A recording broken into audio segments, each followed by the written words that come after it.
Recentemente, a Assembleia de Deus do Rio de Janeiro, no Ministério Madureira, reconheceu Frida Wingren como a primeira pastora da igreja em São Cristóvão.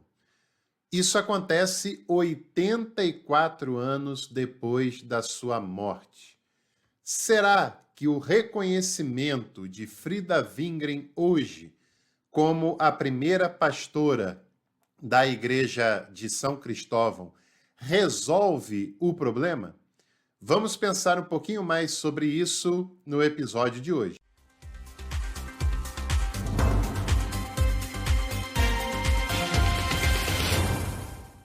Antes de falar sobre essa temática importante, eu quero convidar você a conhecer também o meu Instagram. Lá no Instagram eu posto conteúdos teológicos quase que diariamente. Se você ainda não me segue naquela plataforma, o link está aqui embaixo na descrição. Faça parte daquela comunidade também. Bom, gente, eu já fiz um vídeo aqui no canal há algum tempo atrás falando sobre a história da Frida Wingren. Frida foi uma mulher que nasceu na Suécia em 1891. Em 1917, veio para o Brasil trabalhar junto com seu esposo, o missionário Gunnar Wingren, e foi uma das pioneiras do movimento pentecostal aqui no Brasil. Ela ficou em solo brasileiro de 1917 até 1932, trabalhando nas cidades de Belém do Pará, onde o casal, antes dela chegar, né, o Gunnar Wingren e o Daniel Berg, fundaram a primeira Igreja Assembleia de Deus do Brasil, e posteriormente na capital federal, aquela época a cidade do Rio de Janeiro, onde aí sim ela atuando ativamente de modo protagonista, fundam a Igreja de São Cristóvão, que é a primeira igreja da Assembleia de Deus no Rio de Janeiro. E durante todo o período em que esteve aqui no Brasil, a missionária Frida Wingren foi uma mulher muito à frente do seu tempo e uma mulher multitalentosa, né? Uma pessoa muito preparada, muito capaz, era musicista, tradutora, poliglota, né? Além do sueco, que era a sua língua natal, ela falava o português, pregava em português, também tinha aprendido o inglês, era professora, redatora, escritora, enfim, todas as atividades que precisavam se fazer numa igreja, ela fazia e fazia de modo muito bem feito. Foi muito talentosa, foi a líder do movimento, porque o seu esposo tinha muitos problemas de saúde e ela assumia esse protagonismo diversas vezes ao longo do seu ministério. E em 1932, ela e a família não aguentam mais as perseguições que sofrem pelos religiosos do seu tempo e ela acaba voltando com a família para a Suécia depois de ter perdido uma filha pequena aqui no Rio de Janeiro e foi enterrada no cemitério do Caju.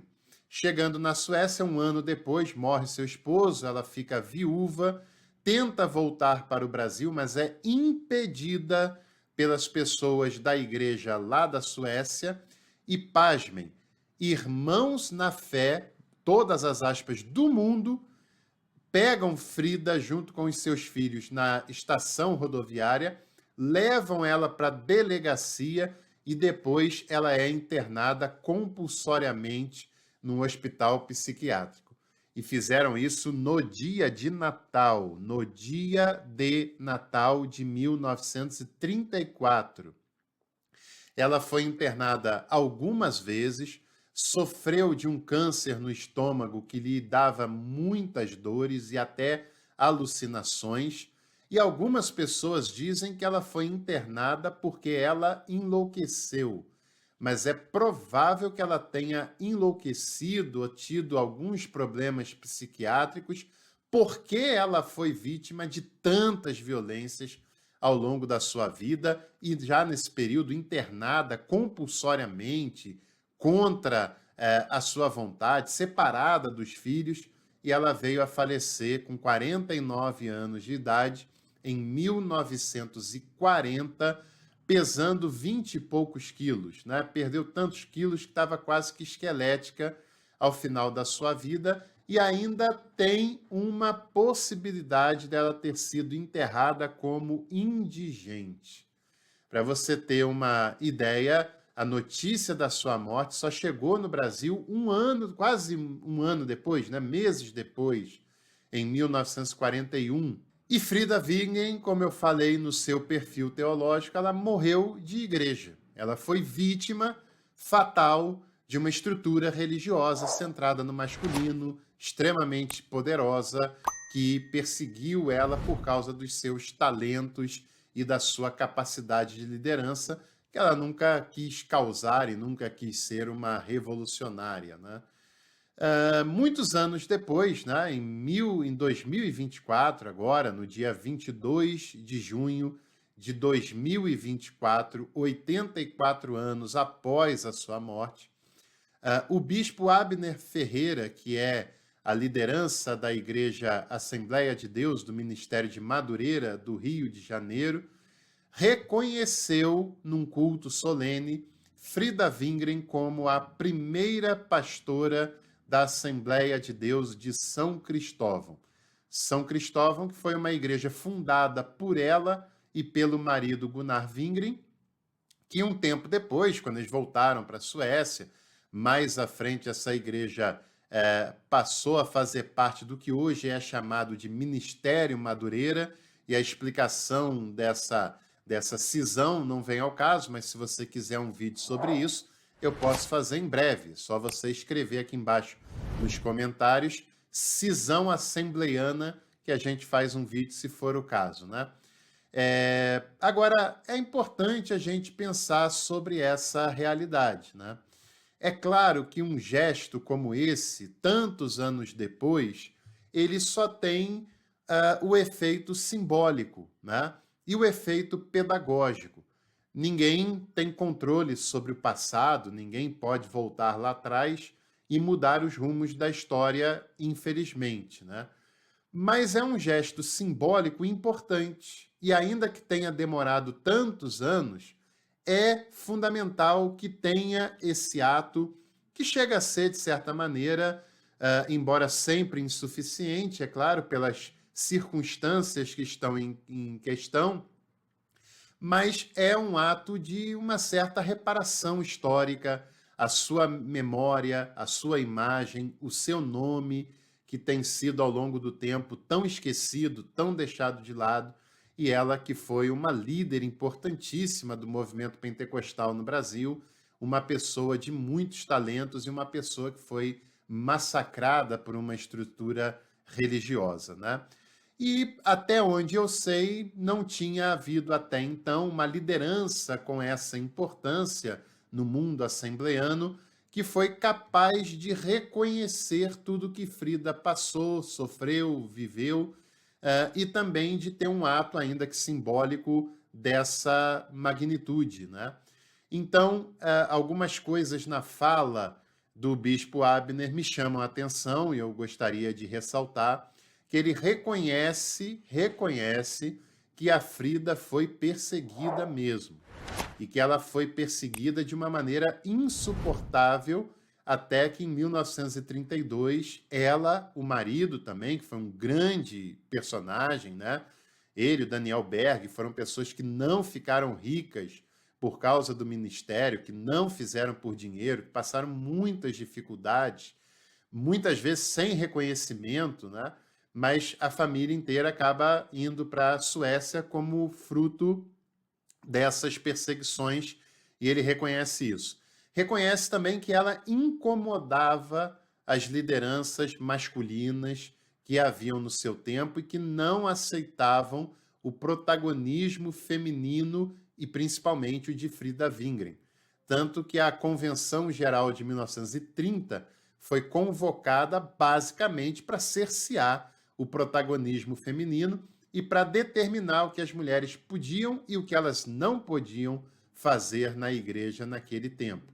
Ele também reconhece que ela foi uma mulher que lutou pelo direito das mulheres de exercer os seus ministérios, de pregar, de falar, de testemunhar, de ensinar, ou seja, de exercer os seus dons e talentos em prol de uma causa que elas acreditavam e acreditam até hoje. E também ele tem uma fala que é importante, porque algum tempo depois de tudo que aconteceu com Frida, rolou uma história de que ela teria cometido adultério com um rapaz mais jovem e que isso teria sido a motivação daquelas perseguições. Duas coisas importantes, né? Mesmo que fosse verdade, um ato infeliz de uma pessoa não pode apagar toda uma vida de dedicação e de integridade. E também não dá o direito às pessoas de perseguirem praticamente até a morte uma pessoa, né? Mas o segundo ponto, que é até mais importante do que isso, nunca se provou que ela tenha adulterado. Não há provas de que isso tenha acontecido realmente, né? E tudo indica que foi uma história que começa a circular meio que para justificar tudo aquilo da qual ela foi vítima, como se justificasse, né? Mas não há provas, nem é usado isso no ataque contra ela na época em que a convenção aconteceu, e é importante que essa liderança da Assembleia de Deus tenha dito isso num culto solene, que esse suposto adultério nunca se comprovou, né? E naquele culto solene foi feita uma placa em que ele disse que ficaria na porta da igreja para que ninguém mais se esquecesse, e ela é reconhecida como a primeira pastora da Assembleia de Deus em São Cristóvão.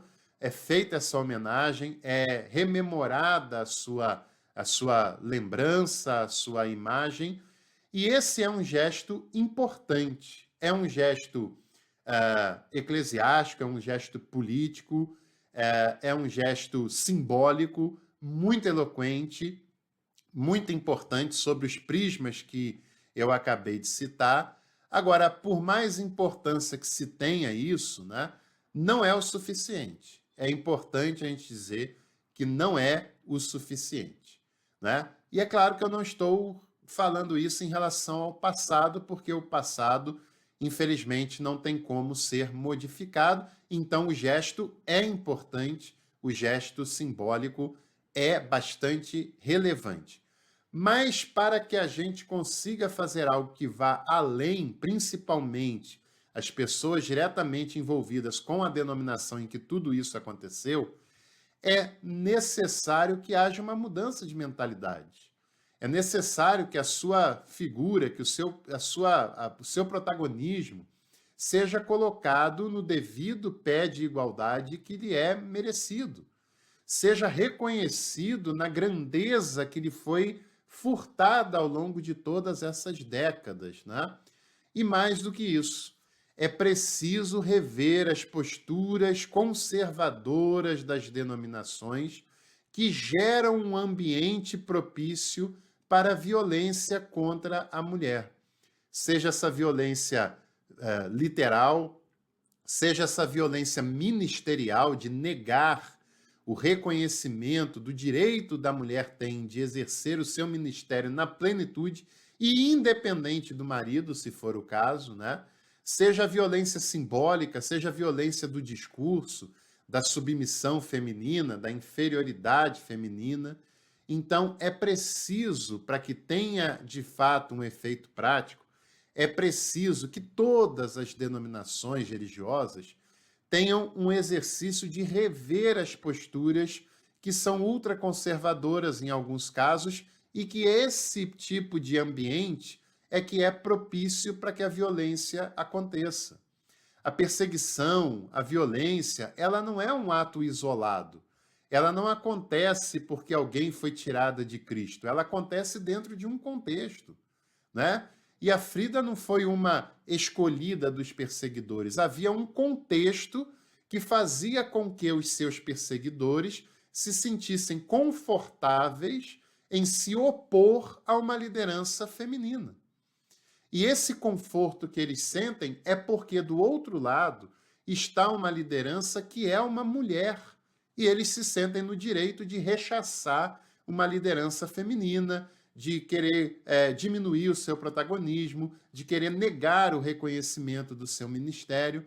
Então, enquanto essa mentalidade, esse ambiente não for modificado nas várias denominações mundo afora, ainda será insuficiente lembrar de um personagem específico da história, né? É preciso uma inclusão plena da mulher na vida da igreja, inclusive no ministério, né? Esse ramo da Assembleia de Deus tem ordenado mulheres ao pastorado, né? Mas é necessário mais do que isso, né? De outras tantas denominações, não só o reconhecimento do seu ministério, mas que esse reconhecimento não seja apenas em função do seu esposo, apenas como um cargo submisso ao seu esposo, e reconhecer que Deus dá dons aos homens e às mulheres indiscriminadamente, como era uma defesa que a Frida sempre falou e defendeu ao longo da sua vida. De fato, se é dom, não há pré-requisito humano.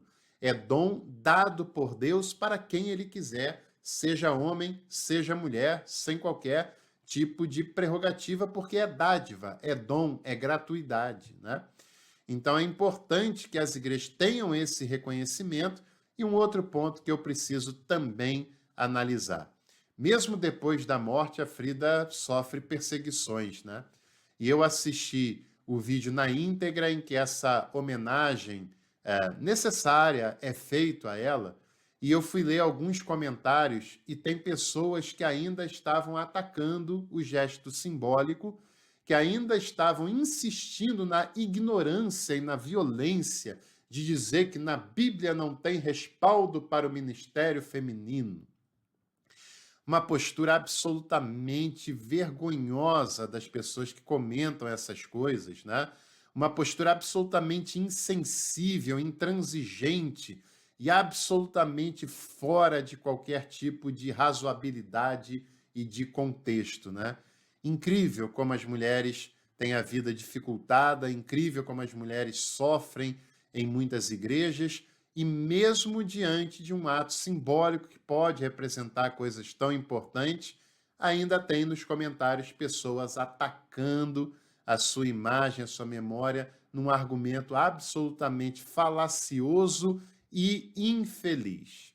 Fica aqui o meu registro desse gesto simbólico, porém importante, que foi feito no dia 22 de junho deste ano de 2024. Se você gostou, deixe sua curtida, inscreva-se no canal e compartilhe esse conteúdo entre os seus contatos, que em breve voltamos para mais um Café com Teologia.